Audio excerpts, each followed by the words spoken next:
Takže tady máme tlumiče, celkem v dosti dezolátním stavu. Sundáme to vrchní víčko. Mělo by to jít rukou, pokud vám nepůjde rukou, tak můžete klíčem, no, nevím, ale většinou to jde rukou. Jsem si vzal petku s vodou, je to mám stabilnější. Vylejeme ten starý olej.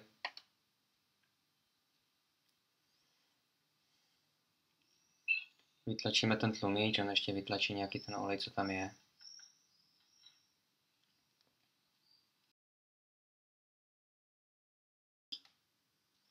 Takže teďka stáhneme tu manžetu. Já mám na to takové kleště, ony jsou hladké zevnitř, že nemají zoubky. Jinak můžete vzít i kombinačky a přes papír chytnout tu písnici, abyste si ji nepoškrábali. No mně to je celkem jedno, protože ty písnice budu měnit. Takže chytnete tu písnici a odtočíte ten plastový kloup, co je dole.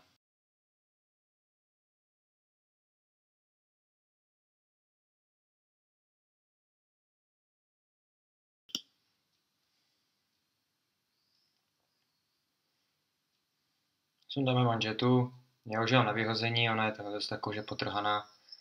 Naštěstí mám novou, takže to neřeším. No ještě tam mám nějaký olej, takže to vylejem. Vytáhneme tu písnici ven. Je to lahoučce. No máme tělo a písnici venku.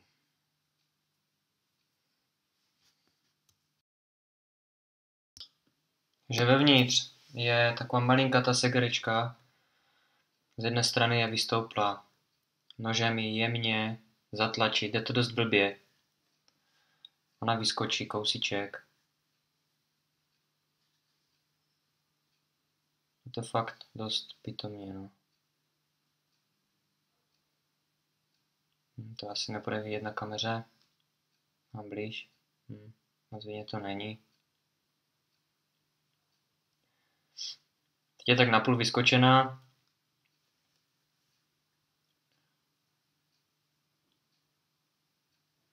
No, kleště mají, vytáhneme.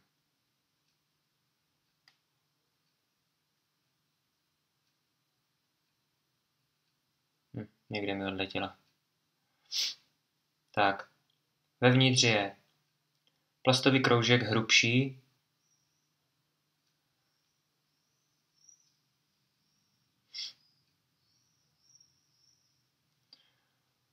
A teďka jeden gumový okroužek. Zase plastový okroužek, ale tenčí. A ještě jeden gumový okroužek. Se mu nechce. Tady je. Tak. Tlumič pořádně vyčistíme. Nechceme tam tu omačku mít. Starou.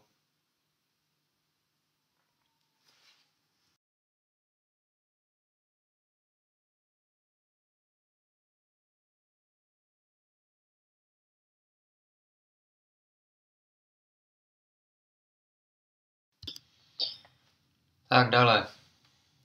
Ty matky, které vlastně drží tu čepičku na ten vrchní čep, taky pořádně vyčistíme. To nemáme bordel.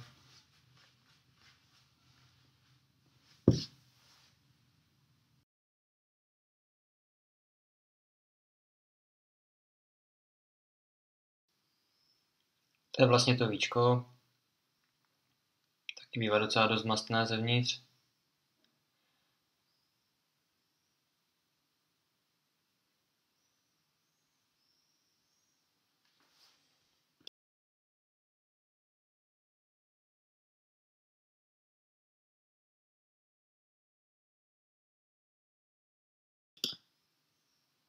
Tak, toto je sada vlastně na repas těch tlumičů samotných. Tam písnice, okroužka, matičky, podložky. Víceméně je tam úplně vše, co potřebujete na ten repas.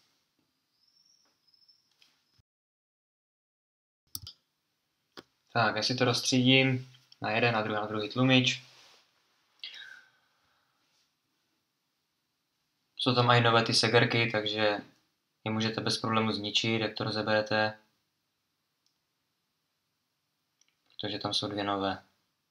Hlavně si je nestraťte, protože ničím nahradit to víceméně nejde. Potom ty kroužka vypadávají, teče ten olej ven a vlastně to bez toho nesložíte. Takže tu máme novou písnici. Na jedné straně má takové osazení. Přijde malá kovová podložka. Vidíte, že na druhé straně je čistý závit, na druhé straně je kratší. Na té podložce je z jedné strany takový důleček, takže tím důlečkem jako kdyby ven, na druhé straně ten důlek není. Jo. Ono asi by to bylo jedno, ale originál to tak je, takže to tak dáme. Potom je ta matka s tím plastem, aby se to nepovolovalo.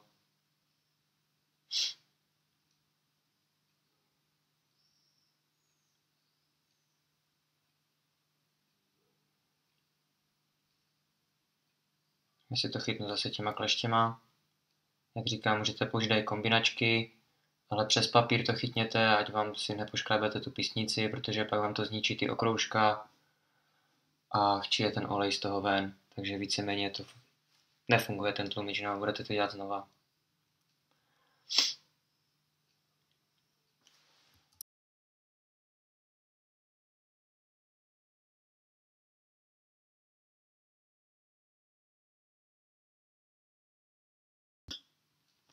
Tak, navíc do tlumiče přijde okroužek, váleček, nejdřív ten tenčí, jo, oni jsou dva, jeden je hrubší, druhý je tenčí, takže ten tenčí váleček, druhý okroužek, hrubší váleček,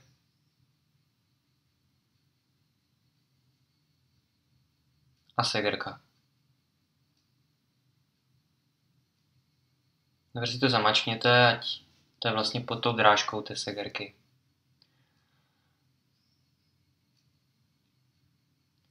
Poručuju ten nezahnutý konec nejdřív a šroubováčkem zatlačit ten druhý. Opatrně, ať vám nevyletí, protože to už asi nenajdete a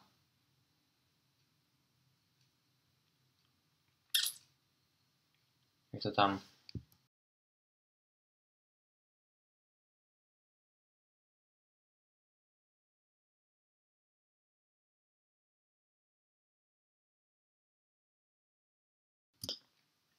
Tak, teď si vezmeme písnici,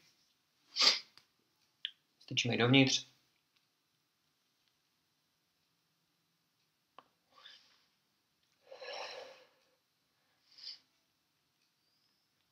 To samé s druhým.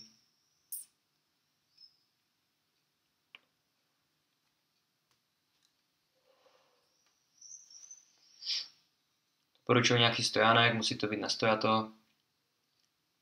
Nalijeme olej. Doporučuji tak 3 mm pod okraj, než se vytlačí z toho vzduch. Budeme si mezi nahoru a dolů, ať vám to zbytečně nevystříká z toho.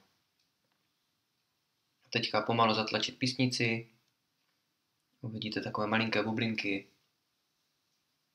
On je vždycky trošku spěněný.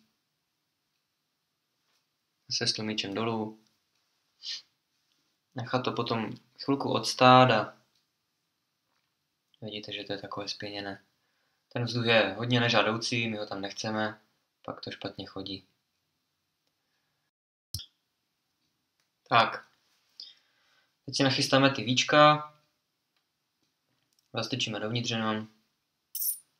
Mám tady sadu nových těsnění. Takový klobouček.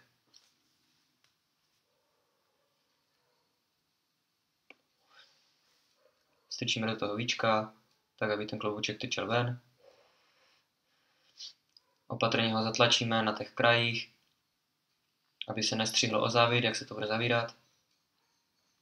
Musí tam vlastně vzniknout taková vzduchová mezírka mezi tím víčkem a tím kloboučkem. Tak. Ten vzduch už nám z toho vytek. Vlezl ven. Vidíte, že to je čisté.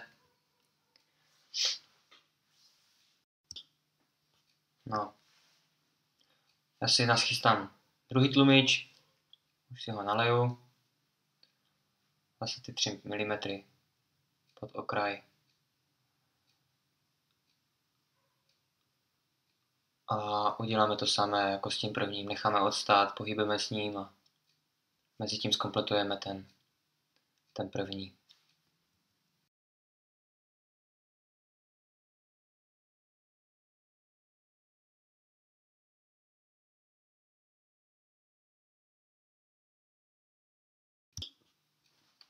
Takže dolejeme úplně po okraj. Nesmí tam fakticky zůstat vůbec žádný prostor, jo. Ten klobouček je vyboulený naopak, takže jakmile to zavíráte, tak troška toho oleje se vytlačí ven. Opravdu opatrně, aby vám nevytekl ten tlumič. A při tom zavírání trocha toho oleje prostě vyteče kolem toho závitu. Dotáhnout. Opatrně nesmíte to přetáhnout zase, protože si stříhnete ten klobouček o ten závit a zase to kolem toho teče, jo, takže žádná hrubá síla. Ono se to nepovoluje, takže nemusíte mít strach. Takže teďka si nastavíme novou manžetu, chytněme si tu zase tu písnici za těma kleštěma, natočíme tam ten čep.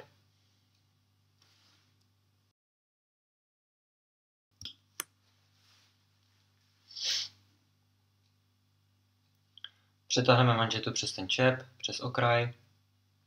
Je to dost blbě, ale ona je dost elastická a poškodit ona se víceméně nedá poškodit. Tak, a tlumič víceméně je hotový. Vyzkoušíme. Nemělo by v něm jít nic slyšet, jo, žádné by měl jít prostě úplně tiše, absolutně. Jakmile vám z toho vychází zvuk, jak kdyby se něco přepouštělo, tak vám tam zůstal nějaký vzduch a ten olej vlastně nefunguje tím pádem tak, jak má. Já si vyčistím ještě trochu pružinu, protože to je, jak by se koň vyřígal do kuta.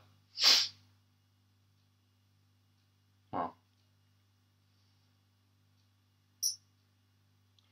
Nasadíme pružinu na tlumič, vezmeme podložku pod tlumič, jednou rukou stáhnout tu pružinu, tu manžetu je třeba vytáhnout jak kdyby na tu pístnici, opatrně ji přetáhnout přes to, dost se to zadrhává, je tam ostrá hrana, dávejte si pozor, ať si neprotrhnete tu manžetku. Ona tam víceméně být nemusí, já ji tam mám, protože se vám dostává, vždycky se vám lepí ta špína na tu pístnici a rychleji vám odchází ty kroužka a dostává se do toho bordel. Prostě ten tlumič vydrží mnohem déle s tou manžetou a na funkčnosti to neubírá. Tak a tlumič máme hotový. To samé s druhým.